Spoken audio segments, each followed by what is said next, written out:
네, 안녕하세요. 2024년도 4월 27일 여러분들과 차트 분석, 시황 분석, 그리고 5월 달에 호재 일정과 이슈들을 이야기하면서 여러분들에게 내용을 같이 공유하도록 하겠습니다.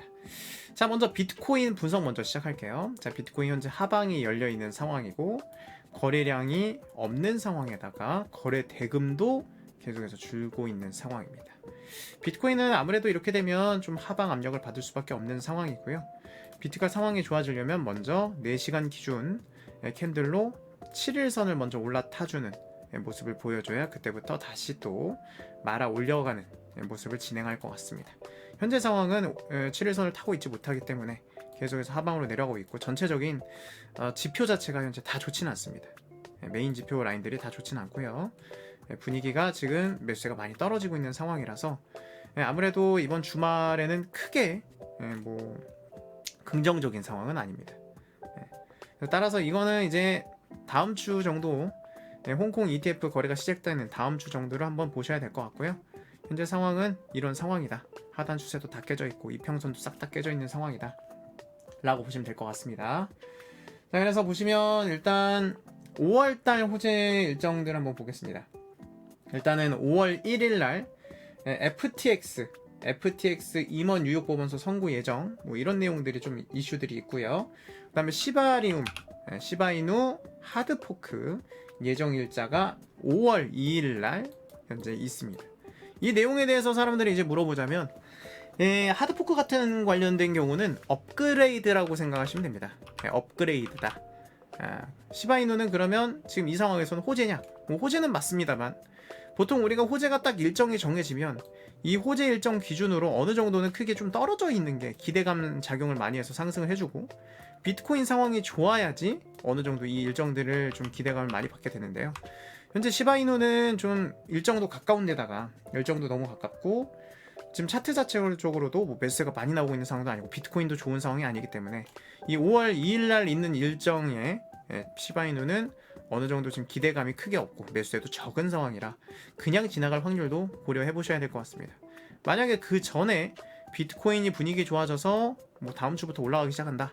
그러면 긍정적으로 생각해 볼 수 있겠습니다만 현재는 그 일정은 지금 영향을 받고 있지는 않다라고 보시면 될 것 같아요. 5월 2일 정도로 되어 있는데 UTC 시간으로 계산하면 우리나라 일정상 5월 3일 정도 될 것 같습니다.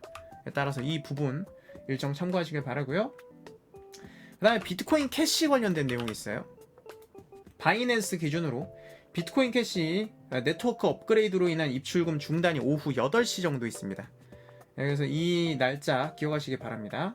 근데 크게는 의미가 없어요. 5월 15일입니다. 5월 15일이면 많이 떨어져 있어요. 근데 보통 이런 거는 우리가 업비트에서도 많이 볼 수 있어요. 네트워크 업그레이드 돼가지고 이런 거 보시죠. 입출금 일시 중단 관련된 부분이 있는데 네트워크 업그레이드로 따른 그 거래소의 네트워크 업그레이드로 따른 입출금 중단이기 때문에 거래소들끼리의 거래가 막힌다는 거죠. 그래서 사실상은 큰 의미는 없지만 일단 그런 내용은 있다. 네트워크 업그레이드가 바이낸스에서 진행된다.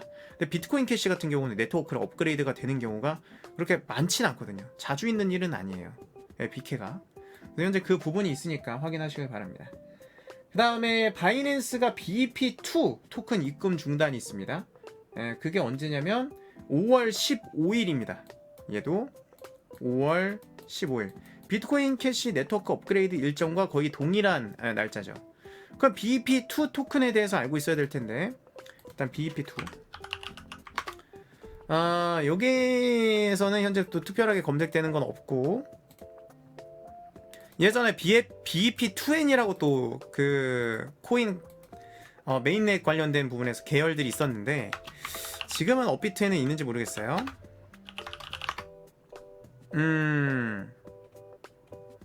특별하게 계열들이 존재하지 않은 것 같습니다. 이더리움으로 따르자면 ERC2N이 이런 것들은 많았었는데 바이낸스에선 BEP2 계열이니까 이 계열들이 좀 어느 정도 영향은 받을 수 있다라고만 기억하시면 될 것 같습니다. 그래서 그 정도 계열들 코인이 있다. 그 다음 리스크가 에어드랍 스냅샷 예정이 있어요. 5월 21일입니다. 자, 리스크 5월 21일이면 시간이 아직 많이 남았어요. 이 정도쯤이죠. 이 정도쯤. 근데 지금 이게 보시면 리스크 호재가 지금 최근에 나왔었죠. 이 부분이죠. 투자 유의 촉구는 무시하셔도 됩니다. 이건 조심해라 정도의 내용이고요. 보시면 리스크가 리스크 L2, 레이어 2 얘기하는 거죠. 이 부분에서 네트워크 전환이 일어나고 있다. 그래서 리스크의 이더리움 기반 L2로의 마이그레이션 최초 공지가 원래 있긴 했었습니다. 그래서 이 부분이 이제 추가 발행량이 또 이렇게 나오면서 야, 우리 추가 발행이 또 되니까 어느 정도 이 부분에 대해서 알고 있고 조심해라. 유통량 관련된 부분에 대해서 또 투명성 있게 밝혀낸 거죠. 그래서 업비트가 이 부분을 얘기를 한 거죠. 그래서 지금 이제 리스크 자체의 메인넷에서 이더리움 기반 L2 네트워크로 이동을 하게 되는 내용인 거죠. 예전에 이거랑 비슷한 내용이 뭐가 있었어요? 스트라티스가 있었죠. 그러면서 스트라티스가 크게 올라갔었습니다. 그러면 현재 리스크도 이 내용 때문에 어느 정도의 호재가 탄 상황입니다. 이 내용이 나오고 나서 그럼 이더리움의 세계로 들어가게 되는 거구나 라고 생각하시면 될 거예요. 이 부분 때문에 얘가 크게 올려서 3,000원 정도의 차트의 저항을 맞고 내려온 상황이죠. 그러면 펠란이 5월 21일 날 얘가 그 전까지 또 이런 내용으로 추가적으로 상승을 할 수가 있냐? 가능성은 있습니다. 지금 떨어졌지만 이 내용 자체가 아직 21일이 멀기 때문에 이 사이에 저 내용으로 인해서 추가 상승이 나올 수도 있겠죠. 왜냐하면 바이낸스도 저런 내용들이 있을 테니까요. 다른 거래소들도 이런 비슷한 내용들이 있을 테니 이 부분에 대해서 지원을 하게 되면 업그레이드에 관련된 부분에 지원하게 되면 추가적으로 가격이 상승할 가능성도 고려를 해봐야 된다 라는 거죠. 그리고 일단은 이제 뭐 에어드랍 관련된 게 내용이 있었죠. 얘는 추가적으로 또 21일 날 에어드랍 관련된 스냅샷 예정인데, 리스크가 이제 에어드랍이라고 하는 것은 공짜로 코인을 주는 거예요. 리스크를 가지고만 있어도. 근데 21일 날까지 들고 있어야 된다는 거야. 21일 날 만약에 내가 리스크를 들고 있으면 이제 관계자 사람들이 이제 전체적으로 이제 블록체인 관련돼서 이제 이런 부분들은 전체적으로 투명하게 얘가 가지고 있었구나를 알 수가 있어요. 그러면 이제 약간 핸드폰 캡처하듯이 찰칵 얘가 리스크 가지고 있네, 이 시간대에 가지고 있네, 그럼 이 부분이 다 나중에 내가 이 공짜 코인을 받을 수 있는 조건이 달성되게 되는 거죠. 그럼 리스크를 21일 날까지는 들고 있어야 되는데 저 기준이 아마 우리나라 기준으로 21일에서 22일 사이일 겁니다. 더 정확한 내용은 공지사항으로 거래소 공지사항에 나올 겁니다. 이 시간이 지나고 21일에서 22일은 이제 재단 측에서 이제 언급을 하는 거고요. 이 시간이 지나고 났을 때 거래소에서 이 부분을 어떻게 지원할 것인지에 대해서 시간이 지나고 지원할 수도 있고 이 부분에 같이 지원할 수도 있는 경우가 있으니 이것은 거래소 공지사항 내용을 확인해 보시는 게 더 중요할 것 같습니다. 따라서 21일까지는 좀 더 중요한 호재들이 좀 더 있기 때문에 리스크에 대해서는 좀 관심도가 더 높아질 수 있는 부분들이 있는 거죠. 그러니까 이 부분은 잘 챙겨보시길 바랍니다. 이런 내용이 있다. 근데 어떤 코인을 에어드랍 해줄지에 대해서는 정확하게 나와 있지 않았던 것 같습니다. 자, 그 다음에 이더리움이 5월 23일 정도, 이더리움이 5월 23일 정도에 현재 예정되어 있습니다. 이 라인 ETF, 이더리움 ETF 승인 결정 기한이 23일 정도인데, 이 부분에 대해서 이제 많은 전문가들은 이렇게 얘기를 합니다. 이더리움 현물 ETF 이거 불발될 가능성이 높다. 이더리움 현물 ETF 좀 더 구체적으로 써놔야겠네요. 자, 이더리움 현물 ETF 승인 거부 예상, 뭐 이런 내용, 승인 거부할 듯. 근데 사실 많은 사람들은 이더리움 현물 ETF가 되지 않을 거라고 생각을 하고 있어요. 왜냐면 지금 리플이 증권이다 아니다를 계속 논란이 있는 그 가운데 이더리움 자체도 사실 POS인 상황이라서 이걸 지금 얘를 지금 해주기에는 약간 시기가 이른 것이 아니냐라는 많은 판단들이 있습니다. 저도 그렇게 생각합니다. 이더리움 현물 ETF를 미국에서 SEC가 승인해주기라는 쉽지 않다. 그래서 지금 현재 최근까지 보면은 이제 좀 미국 그 시민들에게 좀 물어보는 거죠. 야, 이더리움 관련돼 가지고 의견을 한번 받아보겠다. 이더리움 현물 ETF에 관련된 부분에 의견을 한번 받아보겠다. 이런 내용이 좀 있긴 합니다만 지금 많은 전문가들은 5월 달에 이더리움 현물 ETF가 되지 않을 가능성에 대해서 확률을 높게 판단하고 있습니다.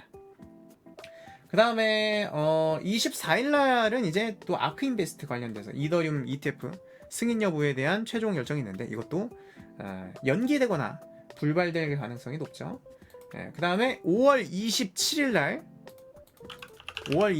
날 솔라나가 5월 27일 메인넷 릴리즈가 있습니다.